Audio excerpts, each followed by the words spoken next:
The Young and the Restless spoilers. Tuesday full recap, the 11th of August, 2026. Welcome back to our channel, besties. Today is a beautifully chaotic day, and we are absolutely thriving in the drama. Grab your iced coffees and strap in, because we have so much to unpack, and my soul is literally vibrating from the sheer insanity of it all. Let's get right into it. You guys, I am deceased. Stop what you are doing right now.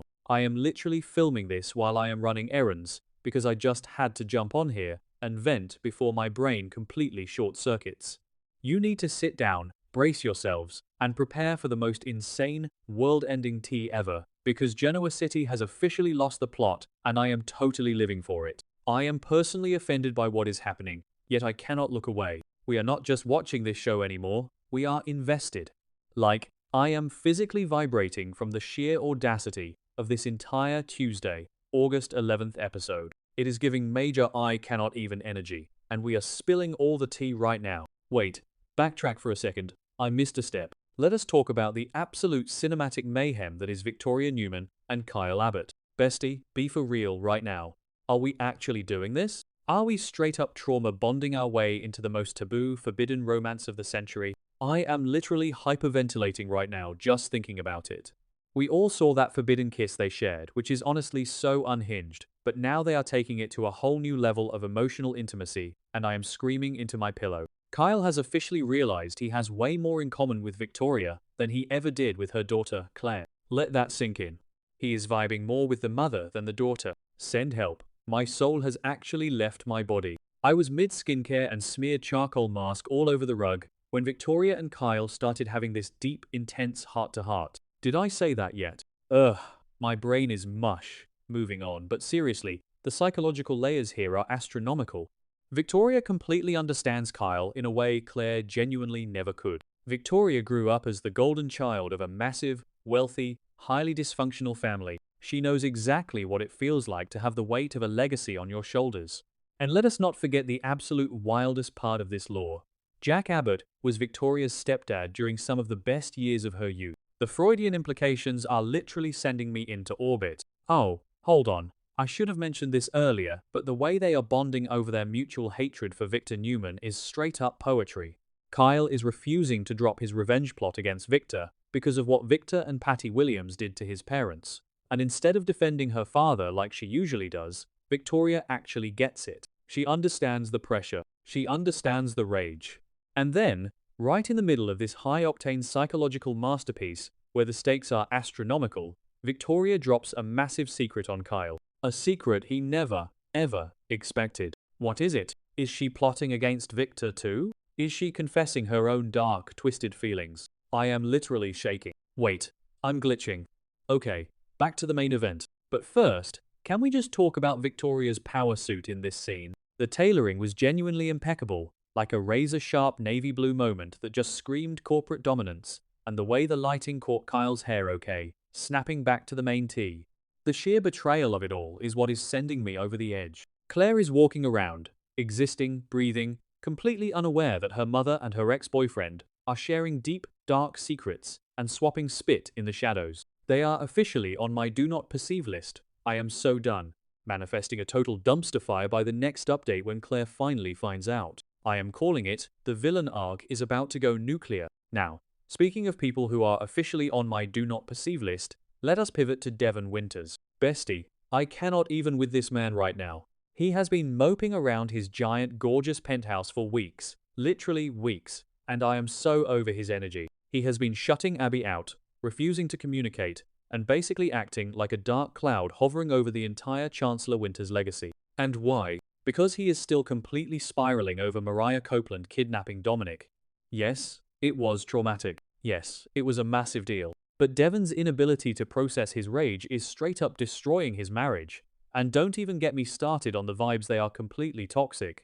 Devon feels entirely powerless to fix his family, and instead of going to therapy like a normal human being, he is just alienating everyone who loves him. Abby has been bending over backward, trying to keep the peace, and he is just icing her out. Well, guess what?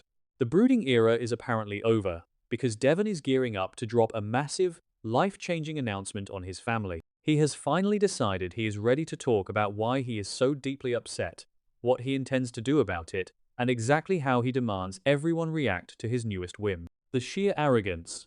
I am genuinely terrified of what this announcement is going to be. Is he suing for full, exclusive custody of Dominic? Is he trying to send Mariah to prison for the rest of her natural life? Is he divorcing Abby? I was literally yelling at my screen, pacing around my living room, clutching my chest because I am too unwell to handle the gravity of these events. Devon is demanding that everyone fall in line with his plans, and it feels like a manic voice note sent to the group chat at 4 a.m, totally extra, zero chill, and purely human. He is treating his family like a boardroom, and I am manifesting a massive reality check for him. Abby is already seeking comfort elsewhere, and if Devon pushes this too far, he is going to lose everything. Did I say that yet? Ugh, my brain is mush, moving on. Wait, backtrack for a second. I missed a step. We absolutely have to talk about the most stressful, tear-streaked, emotional train wreck of the entire episode. Nick Newman. You guys, I am physically vibrating with stress over Nick. I am genuinely unwell. Nick has officially checked himself out of the rehab center against medical advice, and he is straight up not okay. He is hitting rock bottom in the most cinematic, tragic way possible, and I am literally hyperventilating right now just thinking about his storyline. The Newman family is desperately trying to help him. Victor and Nikki are out here planning romantic trips to Venice and vow renewals, while their son is literally fighting for his life against his own demons. The contrast is absolutely sickening. The family wants to intervene, but they basically cannot do anything if Nick refuses to do the work. And Nick? Oh, Nick is fully delusional right now. He is completely convinced that he can handle this addiction all by himself. He thinks he is stronger than the fentanyl, stronger than the trauma, stronger than the ghost of Matt Clark living rent-free in his head. Let us talk about that for a second. The psychological warfare happening inside Nick's brain is a high-octane psychological masterpiece. He is having these terrifying, vivid nightmares where Matt Clark is taunting him, telling him he is going to destroy his entire family. It is turning into actual psychological warfare because Nick's brain cannot even tell the difference between the real Matt and the hallucinated Matt anymore. I literally had to yeet my phone across the room when I watched that nightmare sequence. It was too much. The stakes are astronomical, and Nick's grip on reality is slipping so fast. And just when you think it cannot get any worse, just when you think Nick might actually call out for help, who steps into the picture? Marie Kirkland. Oh, besties, we need to talk about Marie now. Nick is staying in this dingy, depressing motel room and wait, I'm glitching. Okay, back to the main event. But can we just acknowledge the peeling wallpaper in that motel?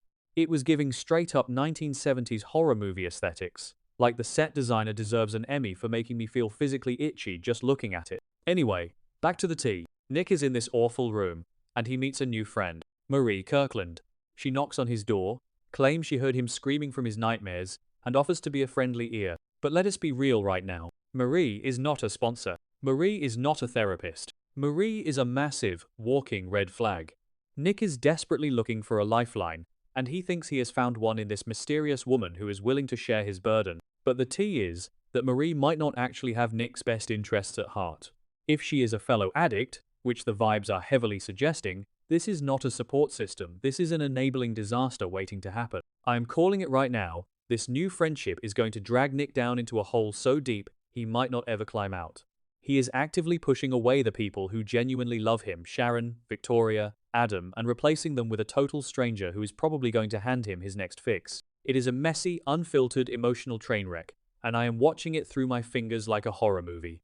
Nick is officially on my do not perceive list because it hurts too much to watch him destroy himself. I am genuinely sobbing into a pillow over this man, and the audacity of the universe to have all of this happening at once.